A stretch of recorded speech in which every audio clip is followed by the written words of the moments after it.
Hey guys, this is Dom with Pie for Life Games. I'm here with Chris at the South Park Regional. It's actually still in the last round, but they're going to kick us out as soon as final standings are posted. So Chris finished X1. Yep. So he's pretty much guaranteed a top 8, so we're getting his deck profile in that he was generous enough to give to us. So what deck did you play today? I played Mermail Atlantean because this deck was not hit hard enough on the ban list.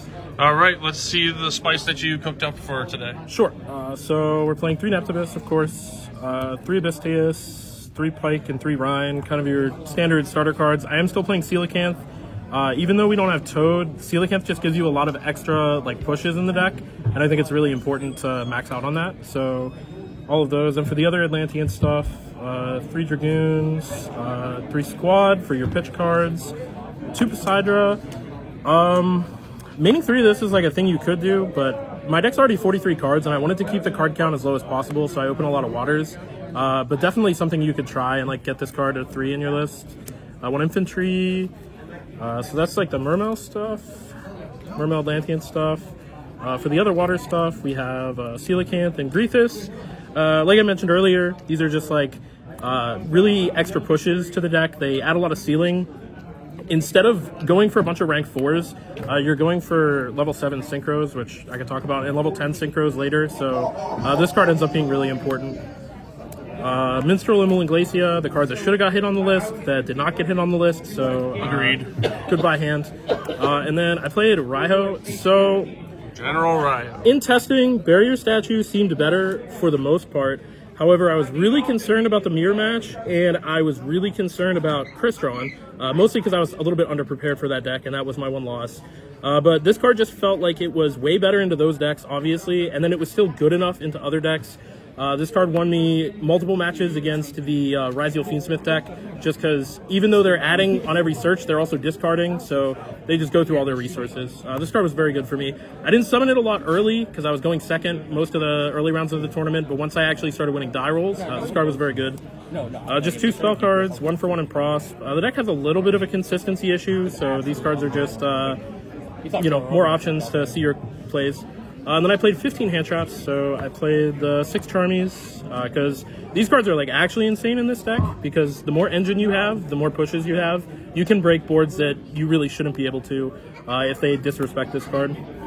Then I played 3 Ash, 3 Imperm, and 3 Impulse, just to kind of have generic stuff. I won't lie, Ash is a card I'm considering cutting, despite the fact that it hits Charmies. This deck actually plays through Charmies really well. If you get Fuad, a lot of times you can give them no draws and just mull them and then add Infantry for a pop. So they effectively have 3 cards to play into potential non-engine plus a pop. So I think maybe you could move Ash to the side and just keep the deck count lower. But other than that, these were fine. Impulse was good all day. Very, very good card. So 43 cards in the main deck. Extra deck next. So I played Deep Sea Primarina. I'm siding the Barrier Statue, but this card has a lot of utility outside of Barrier Statue because it can actually summon any level 4 or lower. So you can use this in a lot of lines to find lethal with Coelacanth where you otherwise wouldn't be able to. And it can just randomly get you a tuner that you need or a non-tuner that you need to make 10s. White Aura Monoceros. This card is very standard with Coelacanth, very crazy. Summons back a fish, super broken. Lancia, my floodgate access of choice to get Raiho out. I think I trished 2 people today. It was broken both times. Yep. Gamir and Shengying. I played both. I don't think I summoned either. I think I summoned Shengying once and it didn't matter, and I never summoned this. In theory, they're just edge case cards because you have a lot more extra deck room now that you don't have Toad and Bahamut. But I don't know. These could be something else. They were fine. And then the Trish to go with the Lancia. I just played 3 links. Coral Anemone, Lacia, and Neptibus. I probably want to play a second Coral Anemone, maybe instead of one of the Synchros or another card, because there were a couple times where, because the deck's end board isn't always an FTK, I would use my Coral Anemone, and then I would use my Poseidra Xyz monster, and then I wouldn't guarantee, I wouldn't just end the game, my opponent wouldn't scoop, and I had to go to a grind, and not having access to those tools to close out the game kind of sucked, so I would maybe consider playing another one of this and another Poseidra Xyz. I never missed the Abyss Keeper guy, because you can pitch the Coelacanth and revive it, and Zelantis just doesn't come up in the modern version of the deck. Xyz monsters, Lavirtue Dragon, this guy, I side the trap card, but it's mostly just to get a Prince back in your hand, so you can pitch it with Rhine or with Lachia, and then summon Poseidra back, but I do side the trap. Kragan, this is the only rank 4 I played. I tested the Snowdust guy, and I tested the Xyz Armor Fortress. I thought both of those cards were terrible. They did nothing, and I never really felt like they were necessary for the board. So this is just a way to convert extra level 4 bodies to like meaningful interruption. It was pretty good for me. I played the 3/7s. These cards are obviously insane. I really want to play a second one of this guy along with the Coral Anemone. Like I said, just helps your grind game. This card is insane. And then I played Typhon. I never summoned this card. The chances of you being able to summon this card are super low because like everything in your deck waterlocks you. So this would definitely become something else. Again, probably one of this, and then maybe one of the Synchros. So that was the extra. And then for the side deck, it's pretty simple. 3 Lancia for Malice, and then Crystron. I played Crystron. It won me 1 or 2 games, so good card. 3 Nib. I never sided this in. I was just in for rogue matchups in case I played against something that I just had no idea what to do. Lightning Storm and Duster. These are probably my favorite cards in the side deck this format because every deck just kind of folds to these, honestly. Like, Ryzeal's scariest thing is, like, Cross, and then set, like, Strikes post-side. And they might have Judgment, but I'll take 4k life points for that. This card's really good. Then I sided 6 go first cards because I have 6 Charmies in my main, and I want to take them out post-side when I know I'm going first.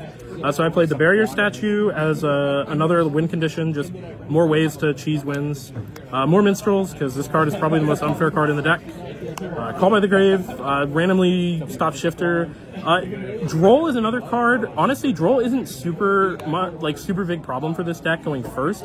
It's mostly when you play into a board that Droll becomes a problem. But Call by is still really good. The 1 Talents, I think I saw this card one time, and it was against a weird full combo. I think it was a Crystron board that had like 3 negates, so it got negated. And then Virtue Stream, I think this came up once, but again, it's just to have like 6 targets to side into the deck to side out your Charmies. So yeah, that's the list. All right, any shout outs you want to give? Shout out to my boy Alex and my boy Jeff. We came down together. Unfortunately, they kind of scrubbed out early, but shout out to them nonetheless. Shout out to my home stores, SCG Altoona and the Comics Vault, also in Altoona. All the people there are super fun to play with, super competitive, really good testing. And then shout out to the judge staff, because I have a couple friends on there, and they ran a great event today. All right. Well, congrats again on your eventual top 8. That'll probably be announced here in the next few minutes. But if you guys enjoyed the video, make sure to leave a like and subscribe, and we'll see you all in the next one.